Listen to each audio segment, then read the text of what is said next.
How does a two-time champion and MVP in FIBA get passed around in the NBA like a bench warmer? Dennis Schroeder actually compared the NBA trade deadline to slavery. But if the super talented are in the NBA, why is it much harder to score in FIBA? So you think it's harder to score 30 points in a EuroLeague game than it is in an NBA game? Yeah, 100%.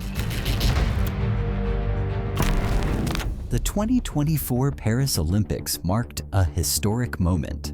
For the first time ever, all 12 qualified countries rostered at least one NBA-level player. Meanwhile, USA and Canada were fully loaded with NBA talent. But Team USA was looking more like a Hall of Fame class.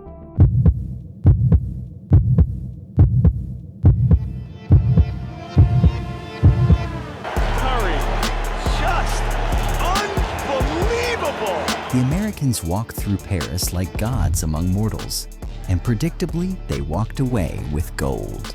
But the same cannot be said of the 2023 FIBA World Cup, where the USA didn't even win a medal.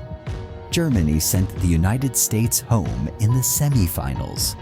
They lost this really for one reason. This is supposed to be our sport. They just didn't have enough size. Any team that gets hot from three can win, and that's what happened. We're also not sending our best players. Compels you to ask the question to know what the hell is going on. It's because Josh Hart's on the team and Austin Reeves' third best player. So who did USA send to represent them? 4 All-Stars, the Defensive Player of the Year, Rookie of the Year, and 7 high-level NBA players. Meanwhile, the rest of the world barely had any NBA players, and even those were most likely bench players. USA was significantly more talented than Lithuania and Germany. The two teams that did beat them. Why was lack of talent being used as an excuse? But let's shift our focus on the winner. Germany have done it! They have conquered the world! Germany won their first ever gold medal in the 2023 FIBA World Cup. They systematically dismantled the Americans. Dennis Schroeder was the tournament MVP. But in the NBA, everything was vastly different. 6 months before the 2025 Eurobasket, where he again won the title and MVP, Dennis Schroeder was traded 3 times in a span of 24 hours. The Warriors first traded him to Miami. Within a few hours, Miami sent him to Utah. Utah traded him away to Detroit. Schroeder was getting passed around like he had no place in the NBA. Just a few days before, Schroeder publicly compared the trade deadline system to modern slavery, criticizing the lack of player control over frequent relocations. But numbers-wise, Dennis Schroeder looks like a completely different player in the FIBA tournaments. Here's where this pattern gets interesting. Patty Mills, a solid 15-year NBA veteran who averages 9 points and 2 assists throughout his career, transforms into a nightmare when he plays for his home country. His scoring nearly doubles, his assists spike, and his World Cup stats are more than double of his NBA production. In the 2020 Olympics, he faced Luka Doncic in the bronze medal game. Luka had an Olympic debut of 48 points, and he was averaging a triple-double throughout. But this is FIBA Patty Mills that we're talking about, and he torched Slovenia, dropping 42 points, carrying Australia to their first ever Olympic medal in basketball, outdueling the NBA's next great cornerstone in the process. Jordan Clarkson follows a similar story, NBA sixth man and occasional starter. He averaged 16 points per game across his career, the kind of player every team wants, but no team builds around. But put him in a Philippines jersey, and he'll average 26 points per game. He put up almost double his typical NBA averages. And then we have the 5'8" guard from Japan, Yuki Kawamura. He averaged 4 minutes last season with the Grizzlies, and his averages have been extremely modest. But his numbers take a completely different leap in the Olympics. In the 2024 Paris Olympics, he got to play for nearly 30 minutes a game, which turned him into a Japanese point god. He outplayed Victor Wembanyama by dropping 29 points, 7 rebounds, and 6 assists, while standing more than a foot shorter than Wemby.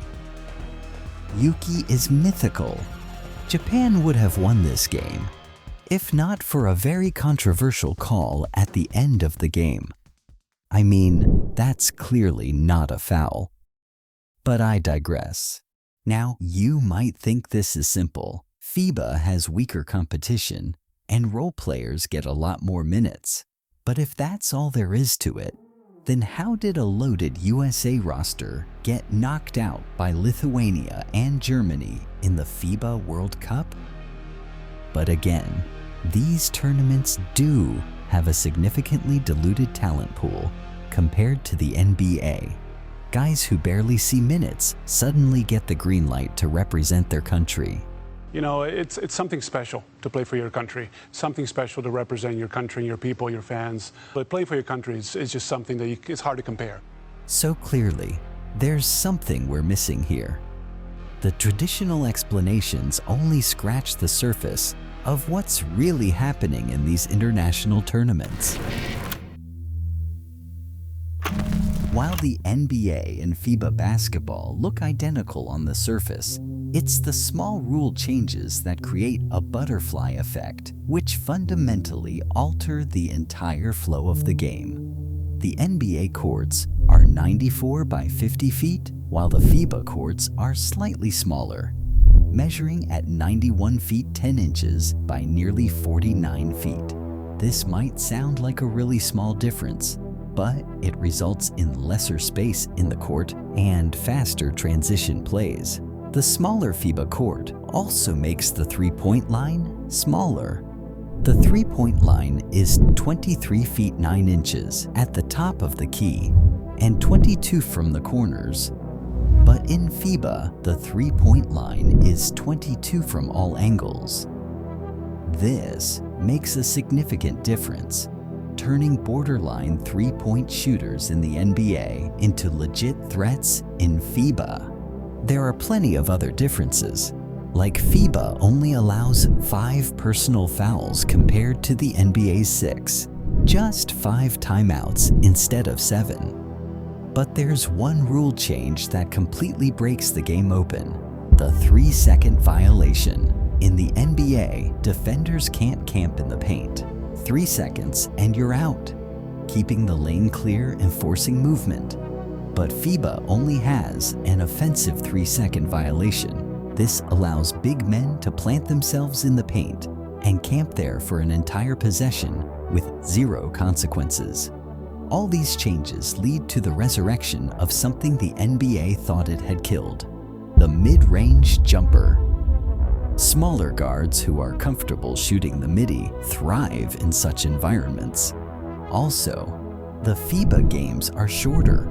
They play 4 quarters of 10 minutes compared to NBA's 12-minute quarters, which is 40 minutes of FIBA action instead of NBA's 48 minutes.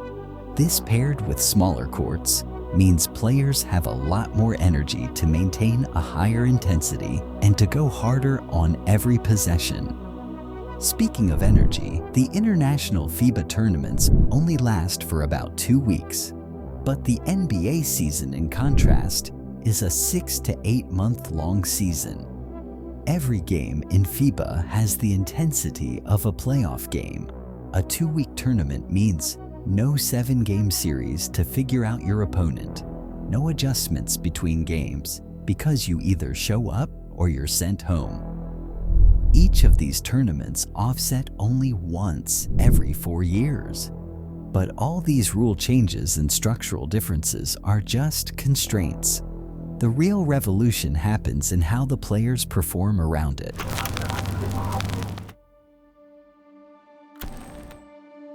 Braunschweig. This industrial city in Germany is where Dennis Schroeder and Daniel Theiss first learned to play basketball. They played on the local German basketball team in the same youth program, developing from teenagers into professionals side by side. European basketball academies operate on a philosophy of ball movement. Everyone learns to pass, screen, and to move without the ball. Scoring is not the number one priority, but to get the ball to the teammate who has the easiest shot. There is no clear star system. The entire team is like a well-oiled machine, and all the players have their roles, and they play those roles like clockwork. Winning the World Cup and Eurobasket together as a team meant a ton to the entire German roster, and especially to Dennis and Daniel. But there is the fundamental difference between how basketball is played in Europe versus United States. The American AAU system is a showcase circuit designed to inflate individual statistics and create highlight reels for college recruiters. Players learn early that the path to success is through personal dominance. Get your 30 points, grab your 10 rebounds, and make the Sports Center top 10. They barely emphasize on basketball being a team sport, and the kids end up adapting an ISO ball play style. Kobe, you've been pretty critical of the AAU system and the way American players are brought up. Not pretty critical, I'm extremely critical. I hate it. Because it doesn't teach our players how to play the right way. And I got lucky because I grew up in Europe. Right. And, everything there was still fundamental, so I learned all the basics. And I think we're doing a tremendous disservice to our young basketball players right now. It's just a showcase. I think it's absolutely horrible for the game. The Americans set up practice camp only a few weeks before any international event, assembling whoever is interested to play for the country. Many sit out to avoid injury, maybe since USA has been dominating the world for a long time. So at this point, they really don't care. European national rosters, on the other hand, evolve over years. Schroeder has been playing with some of his German teammates since they were teenagers. They've grown up, failed, and succeeded together. In the NBA, offense runs through hierarchies. There's the first option, then second, followed by third. Role players know their place. Stand in the corner or set screens, and mainly, don't disrupt the star's rhythm. The system is designed to maximize individual talent because individual talent sells tickets, jerseys, and billion-dollar television deals. It's essentially entertainment disguised as competition.